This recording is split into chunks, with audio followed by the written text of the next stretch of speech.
तो main exam भी आ रही है और एक यूज़र ने बोला था कि सर ये वाली पज़ल हमें सॉल्व करके दिखाओ, हमें समझ नहीं आ रहा। तो पज़ल नंबर 29 पज़ल गुरुजी पेज पे मिल जाएगी, जहाँ पे मैं डेली आपके लिए पज़ल पोस्ट करता रहता हूँ। सबसे पहले अच्छे से पढ़ लेते हैं पज़ल में लिखा क्या है, ताकि हमें अच्छे से समझ आए। लेवल मॉडरेट माना जाएगा, इससे डिफ़िकल्ट भी बहुत सारी पज़ल आती है। Certain number of person are sitting around a circular table.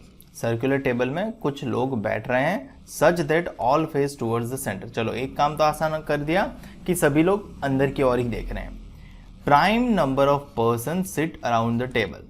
So prime number he around the table बैठेगा। प्राइम नंबर मतलब 2, 3, 5, 7, 11, 13, 17, 19 एंड सो चलता रहेगा, ठीक है। और उसके बाद देखा जाए तो कंडीशन स्टार्टेड है, कंडीशन लिखी है k sits third to the left of p, 3 persons sits between n and q and all, ठीक है। अब हमें यही नहीं पता सर्कल में बैठे कितने।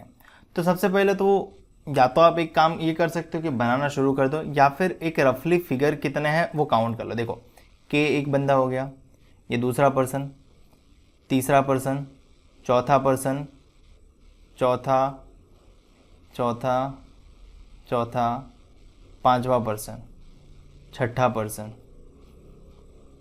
सातवां पर्सन,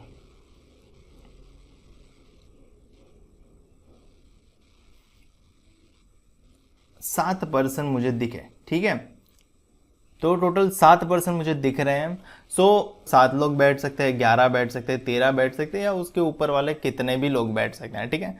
मैं एक रफली एक फिगर तो ये बन सकते हैं कि 7 लोग बैठे, तो ये 2, 4, 6 और 7।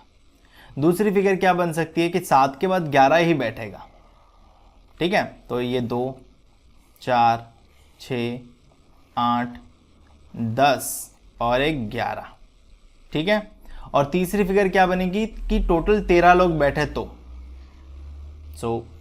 2, 4, 6, 8, 12, 8, 10, 12 और एक 13, ठीक है।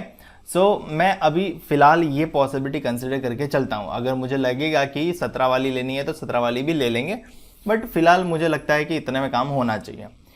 k sits third to the left of p। p जहाँ पे भी बैठेगा उसके थर्ड टू द लेफ्ट में k की प्लेसमेंट आएगी। अगर p यहाँ पे बैठता है वो इनसाइड ही देखेगा, क्योंकि सभी लोग इनसाइड ही देखते हैं, ऐसा बोल दिया गया है। और उसके थर्ड टू द लेफ्ट में k बैठेगा, यानी 1, 2, 3 यहाँ पे बैठेगा k। सेम यहाँ पे भी अगर मैं p यहाँ पे बिठाता हूँ तो उसके थर्ड टू द लेफ्ट यानी 1, 2, 3 यानी k।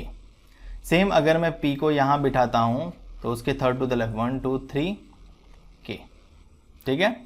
नेक्स्ट कंडीशन है 3 person sits between and q who is not second to the left of k। Who किसके लिए लिखा है? q के लिए लिखा है। q जो है वो k के सेकंड टू द लेफ्ट में नहीं बैठता। अब k यहाँ पे है, अंदर की ओर देख रहा होगा तो उसका सेकंड टू द लेफ्ट यहाँ पे आ जाएगा और यहाँ पे नहीं बैठेगा q, ठीक है। तो मैं जस्ट क्रॉस मार्क कर रहा हूँ, q नहीं लिख रहा हूँ, मैं समझ जाऊंगा कि ये q के लिए है, ठीक है। चलो लिख ही देता हूँ। ये k यहाँ पे है तो यहाँ पे q नहीं बैठेगा सेकंड टू द लेफ्ट में। k यहाँ पे है तो यहाँ पे नहीं बैठेगा q second to the left में, ठीक है। और 3 लोग बैठते हैं n और q के बीच में। अगर n यहाँ पे बैठता है, 3 लोग बैठते हैं n और q के बीच में, n 1, 2, 3 q, या फिर q और n, ठीक है। फिर क्या लिखा है? n sits adjacent to p। n जो है वो p के एडजेसेंट में बैठता है, या तो n यहाँ पे बैठे या तो n यहाँ पे बैठे। अगर n यहाँ पे बैठता है तो 3 छोड़ के q भी रखना पड़ेगा, 1, 2, 3 छोड़ के q बैठ जाएगा। अगर n यहाँ पे बैठता है तो इस साइड 3 छोड़ के नहीं रख पाएंगे, इस साइड 3 छोड़ के रख पाएंगे। तो दोनों पॉसिबिलिटी में वो कवर हो रहा है। तो मैं क्या करता हूँ, इसमें 2 हो रही है, इसमें भी 2 होगी, इसमें भी 2 होगी, तो ज़्यादा हो जाएगी। तो मैं अभी इसको कुछ नहीं कर रहा, मैं आगे बढ़ा रहा हूँ। Just n sits adjacent to p। मैं जस्ट कंडीशन बना रहा हूँ, np हो सकता है या फिर pn हो सकता है। फिर क्या लिखा है? l sits second to the right of o। l जो है वो o के सेकंड टू द राइट में है। अगर मैं कंसिडर करता हूँ अगर ये O है तो उसके सेकंड टू द राइट में L है, L sits second to the right of O। उसके बाद लिखा है one person sits between O and M। M और O के बीच में एक पर्सन बैठता है, तो एक पर्सन को बिठाएंगे तो M कंपलसरी यहीं आएगा, क्योंकि O के उस साइड एक छोड़ के L बैठा है, तो L को उठा के M को जगह नहीं दी जा सकती, क्योंकि वो पर्सन को हमने कंसिडर किया तो वो वहीं बैठेगा। उसके बाद लिखा है one person sits between Q and M। Q और M के बीच में भी एक पर्सन बैठा है, तो डेफिनेटली बट ऑब्वियस है कि Q यहाँ पे आएगा, क्योंकि वहाँ पे एक छोड़ के O बैठा है। और M कॉमा करके लिखा है M हु मतलब M के लिए लिखा है who is not adjacent to P। So M जो है वो P के एडजेसेंट में नहीं है, मतलब इन शॉर्ट P यहाँ पे नहीं बैठ सकता, यहाँ पे नहीं बैठ सकता, ठीक है। सो वो नहीं बैठ पाएगा, क्योंकि P के इमीडिएट नेबर में तो N बैठने वाला है, तो वो तो पॉसिबिलिटी है ही नहीं, ठीक है। ओके, फिर क्या बोला है, L and K are adjacent to each other बोल दिया गया है। सो L इसके एडजेसेंट में ही बैठेगा, L and K are adjacent to each other. अगर मैं L को, देखो ये L के लेफ्ट में जा रहे हैं सभी लोग, क्योंकि सेंटर फेज होंगे तो ये सारे लेफ्ट में जा रहे हैं। सो अगर मैं L को यहाँ कंसिडर करता हूँ तो एक छोड़ के O यहाँ पे आएगा, फिर क्या होगा, एक छोड़ के M यहाँ पे आएगा, फिर क्या होगा, एक छोड़ के Q यहाँ पे आएगा, ठीक है, आएगा ना।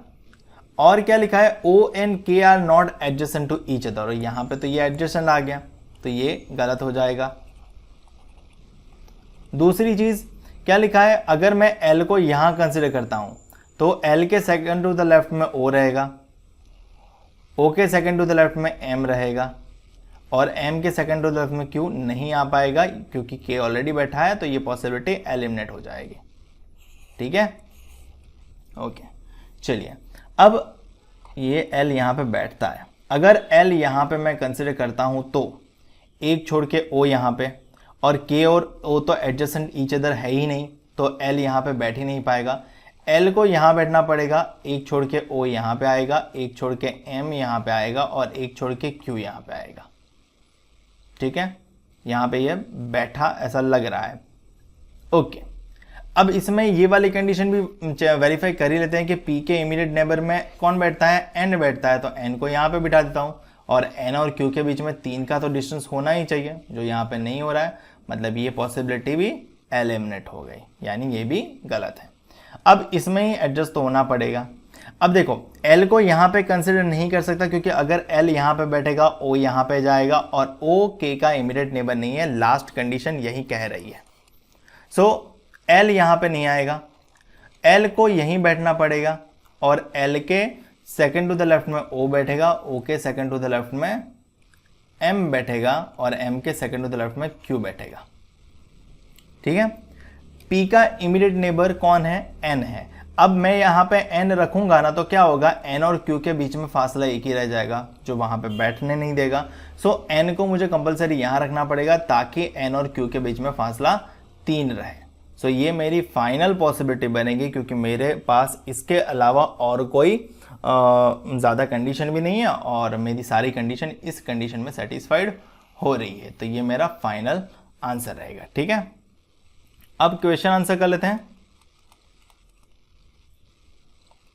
सबसे पहला सवाल क्या है, how many person sits around the table. So ये वाली टेबल मैंने ये 7 की बनाई थी, ये 11 की बनाई थी, और 13 की बनाई थी, तो कितने लोग बैठे हैं अराउंड द टेबल, 13 पीपल।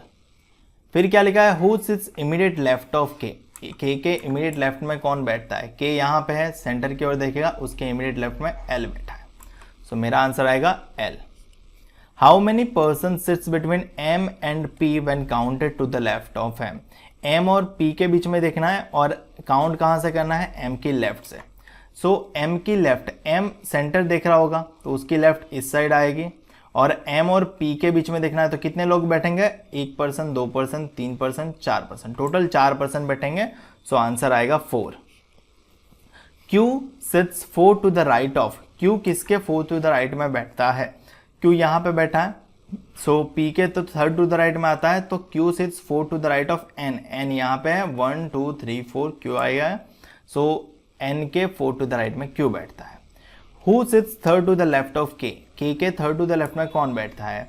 के यहाँ पे सेंटर की ओर देखता है, लेफ्ट ऊपर की ओर जाएगा, 1 2 3, थर्ड टू द लेफ्ट कौन बैठेगा? ओ बैठेगा। सो हमारा आंसर आएगा ऑप्शन सी।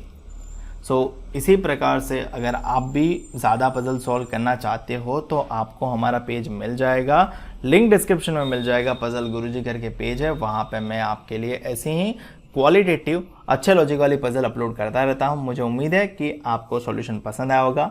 मिलते हैं अगले वीडियो में।